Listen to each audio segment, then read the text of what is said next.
So let's turn now to Socrates.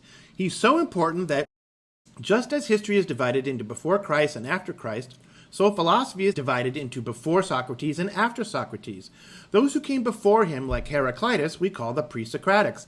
Those who came after him we just call philosophers, because Socrates became the Western model for a life built on love of wisdom. And this model comes to us primarily from Plato's Apology, an account of the 70-year-old Socrates' trial in the year 399 BCE on charges of corrupting Athenian youth. His accusers claimed that Socrates neglected the Athenian gods, introducing new gods of his own. They also suggested that Socrates encouraged the city's youth to turn against the authorities. What Socrates said in his defense and how he conducted himself after the verdict offered a new model of heroism, which would not be questioned until the birth of what we today call critical theory in the late 19th century, as one strand in the late thought of the German philosopher Friedrich Nietzsche. Socrates loved to question the assumptions on which people built their lives. Ayn Rand liked to call this checking your premises. But in questioning people's assumptions, Socrates annoyed them, and he incited against himself the mob's resentment of merit, which Euripides and Heraclitus had earlier condemned. The charges against Socrates typify the accusations often leveled against people who honor ideals that set them apart from others. Yet Plato valorizes Socrates precisely because his ideals set him apart. Socrates thus becomes the first great exemplar of individualism. Socrates followed his inner voice. He called it his daimon, his spirit, even when it made him unpopular. In this way, Socrates showed the cardinal virtue of individualism, integrity. By showing integrity, Socrates profoundly shaped the Western tradition. More than anyone else, his example heroized individualism. Individualism holds that the dignity and worth of each person comes from his own personality and nature. An individualist believes that every individual must do what he or she believes right instead of just copying what others do or what the community wants or what's politically proper. This idea is unique to the West. No other tradition honors sticking up for what you believe against the group. In Asia, for instance, the term individualism remains a term of extreme reproach, one of the worst things you can say about someone, on a par with pedophile. Likewise, Western critics of the West, progressives and critical race theorists, agree that individualism is a uniquely Western idea, and this is one of the reasons they have purged Western works from our schools. Because, according to them, individualism and thinking for yourself are features of white supremacy and evidence of racism. Socrates certainly thought for himself. In fact, this was the whole point of being Socrates. At his trial, he tells us that early in his life he came to a fork in the road, realizing that he had to choose between thinking with the mob, as Heraclitus might say, or living by his own convictions. I asked myself whether I would prefer to live as I live, or to live as they live. I answered myself that I should keep living as I live. So this is that great correlate of individualism and one of our 10 Western tenets, integrity. And integrity to Socrates means honoring the truth above all things. He calls us obeying his spirit, his daimon. Something divine and spiritual comes to me. This spirit has come to me as a kind of voice beginning in childhood. I love you, people of Athens, but I must obey the spirit rather than you. This is the same idea which we will find Aristotle expressing a couple generations later when he breaks with his mentor Plato. We must honor the truth above all things, even our friends. But of course, Socrates finds that honoring truth is a quick way to lose friends and alienate people. Still, he sticks to the truth and even bites people with it. And here he uses the famous simile of the gadfly. My spirit has attached me to this city like a gadfly to a horse. Like the gadfly who bites the horse's rump, I never cease provoking you, persuading you, reproaching you, each one of you, all day long, wherever I go. I go around persuading you to make your souls as excellent as possible. Like people annoyed when roused from sleep, you will perhaps swat me now and put me to death without a second thought. Then you can sleep out the rest of your days. So this ties into what Heraclitus said before about the masses, the mob, living as if asleep. The sleeping slackers need a gadfly like Socrates to sting them into waking awareness. And one of the issues the masses need to be stung about is the mindless worship of wealth. When my sons have grown, if they value money more than excellence, please reproach them as I reproached you for not caring about what they should. Shouldn't you care about more than getting rich? Shouldn't you care about wisdom and making your souls as beautiful and excellent as possible? Excellence does not come from wealth. Instead, excellence creates wealth and all other human goods. This attack on wealth probably did not go down well in the city of Solon, who valorized trade and didn't see anything wrong with making money.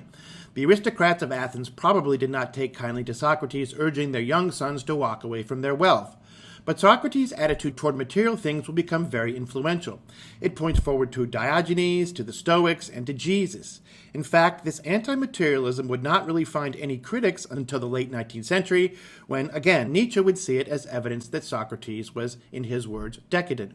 But if we look at what Socrates actually says, he sees wealth as part and parcel of the active public political life. And Socrates' individualism leads him to prefer the contemplative, private, apolitical life. As he puts it, my spirit always diverts me, preventing me from doing anything political, and I think entirely rightly. Someone who genuinely fights for justice, if he wishes to survive even briefly, must act privately and not engage in public life. So for Socrates, the personal is not the political. In fact, for him, not even the political is the political. Justice is served through private interventions, not grand public campaigns. And we see here the root of both the Jesuit and the Straussian techniques of acting behind the scenes in esoteric ways, crafting networks of disciples who will penetrate the world, moving history in the right direction without showing their hand. But this rejection of the public square, the public councils of debate, undercuts the public ideals we heard Theseus praise in Athens. And it's perhaps the last straw for the Athenian jurors. Socrates shows Parrhesia speaking truth to power, but the power brings him down. The jury finds him guilty. Asked to propose his own punishment, Socrates says flippantly, "What do I deserve for pursuing the greatest good by going to each of you privately? If I must propose a just penalty based on merit, I propose this: free dinners in the town hall." The jurors are not amused. They vote the death penalty. Even then, Socrates will not budge. He reproaches the jury as Heraclitus reproached the Ephesians for persecuting merit. If you think that killing people will prevent anyone from rebuking your lack of excellence, think again. Not by cutting down others, but by improving yourself, will you flourish. And then, in a landmark passage, Socrates spurns the chance of exile in some other land where he'll have to watch his words. If I did that, I would not only disobey my spirit, but harm myself. For the greatest excellence consists in this: talking every day about excellence and examining myself and others. The unexamined life is not worth living. That last line is probably the most famous sentence in the Western tradition. Some would call it the most important idea in the Western tradition. The unexamined life is not worth living. So let's just talk about what that means. I think it's this idea, going back to Prometheus, this idea that we've been given this intelligence, this power of the gods, this power of reason and forethought. We've become human, if that's what makes us human, and now we are humanists. We want to study the humanities. We want to understand what it means to be human, what it means to have this power. We're dedicating our lives to studying and mastering these powers and to using them to understand what it means to be human, the humanities. And that's really what we're doing in this course. We're reading all of these thinkers who have been respected throughout history for examining humanity and for trying to tell us who we are. So for Socrates, this humanism means examining ourselves, understanding life with this new power, and it's not worth living without that. It's not worth going back. We were like animals before. Now that we have these new powers, it would be better to die than to give them up. And in fact, Socrates does die rather than give them up. If Athens isn't going to let him examine life, he isn't going to live. Besides, the prospect of death doesn't scare Socrates. And here we turn to another extremely influential strain of his thought. A part of how you live is how you die, and a part of how you think about life is how you think about death. And a part of how Socrates modeled heroism was how he conducted himself in the face of death. And his example in the face of death would become even more influential than the examples of Achilles and Hector and the heroes of Troy. Socrates' own views on death were very simple. We must deem death one of two things. One, a kind of non-existence with the dead person perceiving nothing in a deep and perfect sleep. Or two, the soul goes someplace it deserves to go. And either way, death was fine with Socrates, because if death was nothingness, then it was just a dreamless, undisturbed sleep, a perfect night's sleep, a refreshment that lasts forever. But if death meant his soul went where it should go, even better. As Socrates says, How much would any of you pay to hang out in heaven with Homer, even for an hour, much less forever? I would die many times for that amazing afterlife. I could meet any one of the ancients who died unjustly and measure my experience against theirs. That sounds like fun. Best of all, I could interview the greatest men and find out which of them seems wise and who thinks himself wise but seems foolish, just as I do here. How much would you give to quiz Odysseus and Hades? How indescribably marvelous to match wits and pass time with him and other heroes. So you too must think about death optimistically. That passage probably served as the inspiration for Dante 17 centuries later, who put Homer and Heraclitus and Socrates himself in the underworld, where the luckier among the dead get to pick their brains forever. And this view of death, that it's either nothing or a good thing, will turn out to have very long legs.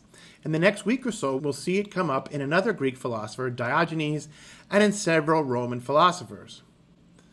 But for now, I just want to draw a connection between how Socrates thinks about death and how we've seen this coming up in all these other readings we've done before. We saw this meditation on death in the Iliad, especially this idea of Achilles knowing he's going to die. He's given the choice to stay at home and live a boring life, but long and happy, or go to war and die but become a legend. We saw it in Herodotus with the Spartans at Thermopylae, the 300 Spartans who decided to stay and fight the Persians, and they considered that honorable. We saw it in Thucydides in the funeral oration, this idea that living a cowardly life is worse than death. So we're just seeing this perspective on death all over, but until now it's always been from the perspective of a warrior hero. Now we see the same idea show up with Socrates, who is not a warrior, he's not a soldier, although he was a soldier once.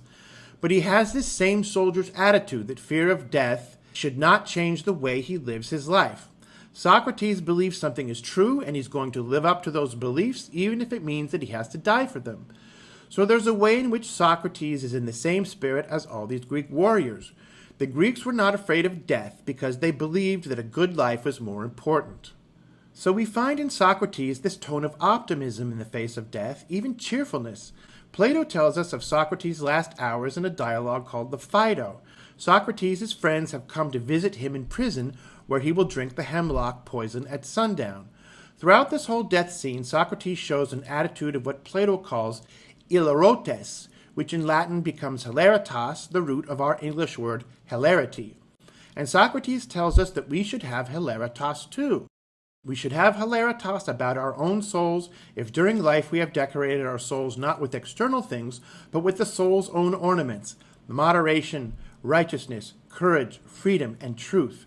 Happy the soul that in this state awaits the journey to the other world. At my funeral, do not say that you bury me. You must have hilaritas and say cheerfully, you bury only my body. And Socrates keeps his hilaritas even as he reaches out for the cup of poison that his jailer makes him drink.